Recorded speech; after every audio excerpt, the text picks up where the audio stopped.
Good morning Tuesday! Let's have a bike ride this morning para naman hindi tayo ma-stop since last Sunday tayo ay nagbisikleta ng medyo mahaba-haba. Kailangan nating sundutan, ika nga. So ngayon nandito ako sa Bridgetown and Park Links. Dahil nga Park Links, nandiyan yung tulay. Habang tayo ay namamasyal dito ay ipapakita ko sa inyo ang tulay. Ayan guys, ang tulay ng Park Links. This location is right beside the Bridgetown. At makikita mo rin dyan yung kanilang tulay na sarili. Pwede ka ditong magmotor, pwede kang mag-jogging, mag-walking, mag-biking, etc.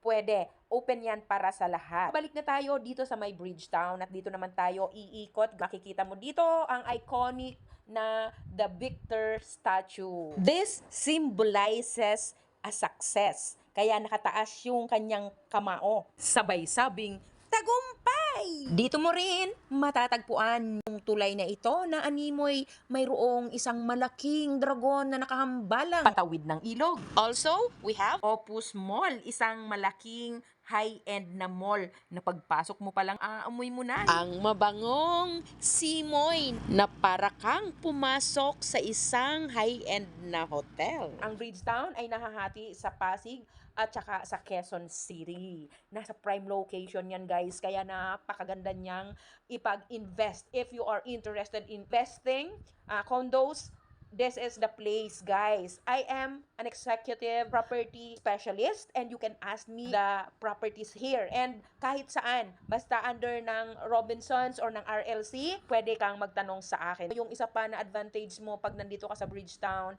meron ditong mga concert grounds, outdoor gym, or they call it obstacle park. Pwede ka rin ditong mag-walking or jogging, biking, maglaro ng badminton. Marami ka ring mapagpipilian ng kainan dahil meron diyaang merkato. Maliban yan doon sa kainan sa loob ng malaking mall.